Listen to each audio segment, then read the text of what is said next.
Hello guys, it's your boy here Matamo, and today we're going to discuss a literary work of a Colombian writer, screenwriter,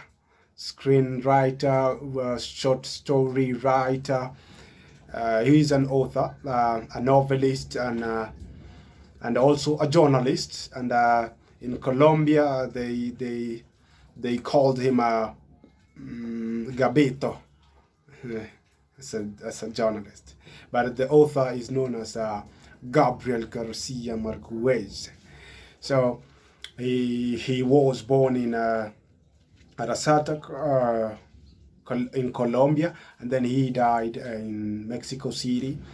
He died at the age of 87, and okay, he has his notable works are 100 Years of Solitude, and he won the 1987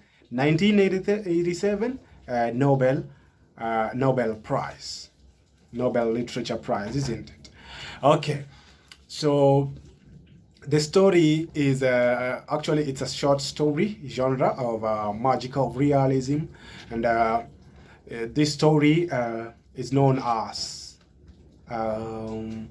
the handsomest drowned man in the world. Okay, so the story begins as children are playing. Children are playing in offshore. That is, they were playing alongside the shore of an ocean, and they saw something from the ocean which was floating, and they thought it was a wart, then shark, a wart. Then while it reached onshore, it reached offshore at the shore of that ocean. Then they realized it was something like a body. So they were playing with it, children, how children are. So they played with that body, and then while a man was passing by and he saw the children playing with that dead body, then he realized that it was a dead body, human dead body. So he went and called the other villagers. So this story is set at a village alongside an ocean. Okay, so he went to call other villagers, and then they came and they grabbed the body, they took the body, and they they took the body to a nearby house. So the body is like huge. While they were carrying it, they thought it was like a horse body. It was very huge, okay, very heavy. So very heavy and very tall. It couldn't fit in the house. There was little enough space in the house when they took the body in, and so they left the body there, and women were there scrubbing it, since it had dirty. It was dirty, with the remains of the ocean, vegetations. And so the women were left with the body, cleansing it, and then the men went to other villages to look for somebody, to look if there was somebody missing in other villages, since they have the dead body in their village.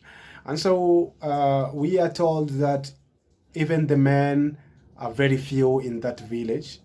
So it is a very small village, that the men could fit into 7 boats. So they are very few men. So they went that night.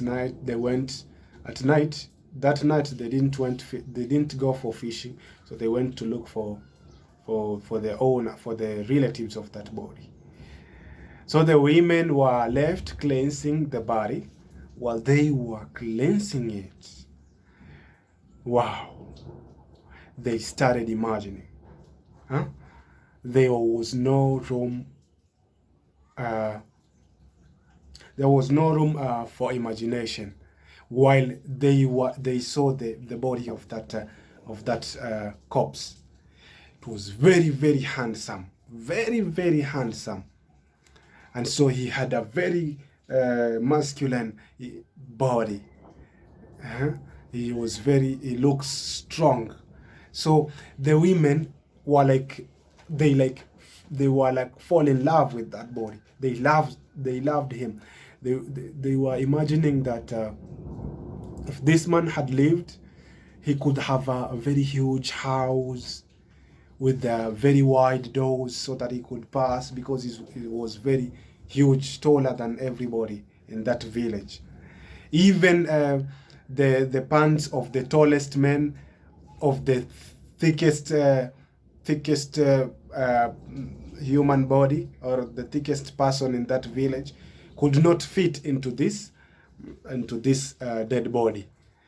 Okay, so they were imagining that if he could have lived, he could have put so much hard work in that village, that he could grow flowers into the hills, that when the sea liners passed, they could hear that fresh scent of flowers. So he could put up springs in the village. He could have strong bed, because he was very huge.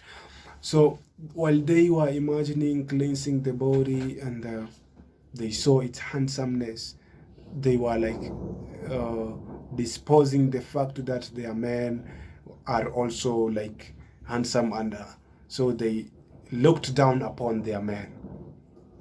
Okay, so and also after finishing cleansing the body, the one of the elder lady said that, looked at the body, and she said, this one is Esteban, so they should call him Esteban. Although the youngest didn't want to call him, but then they agreed that he was Esteban for his characteristics and qualities, that he was so handsome and very strong.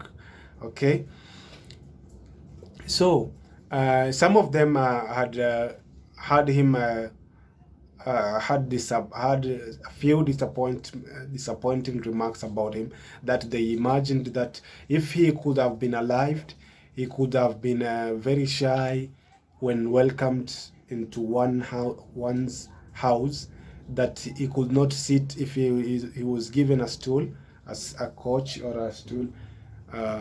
He could not sit, because he feared that he will break that chair. If he would be given a chair, he feared that he would break that chair. And also that he could have been, if he was alive, then he could have been hitting himself in cross beams, because he was very tall. So he had to kneel down. He had to bow if he wants to enter a house. So now the men came, and they said that the men came and they said that there was no relatives of that dead body. So there was nobody missing in other villages. So what they did is the women were very happy. They became very triumphant, very happy, that the men were also startled. Like, why are they behaving like this? They thought it was a womanish frivolity. So why are they behaving like this? One of them, and then they said, praise the Lord, he is ours. So they wanted to bury. They were happy because they would bury, they would perform the funeral rituals by themselves for Esteban. And so the morning, it was morning, and then the women went to fetch flowers. While they came with flowers,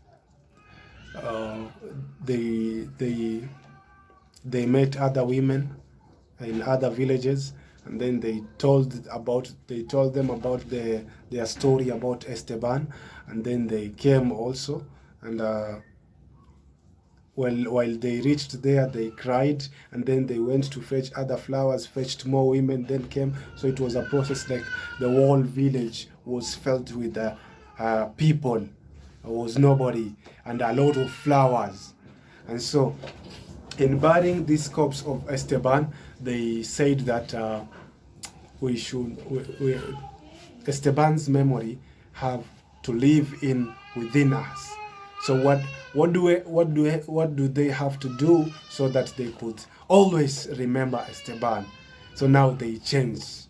They build their houses very huge, strong, and tall, with wide doors and very tall doors. And then they made their beds strong. They worked hard and put more works in the villages. They, like in the hills, they grew flowers, many flowers, so that the sea liners, when they pass by, they could point that is Esteban's village. Okay, so they said that they should they painted their houses gray colors so that Esteban's memory could live in within them. So that was a short piece of work by Gabriel Garcia Marquez, and the setting of this story is set alongside a village.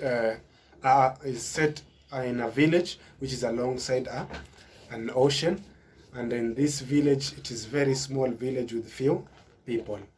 Okay, so it is of magical realism, in that magical realism is a story which has aspects of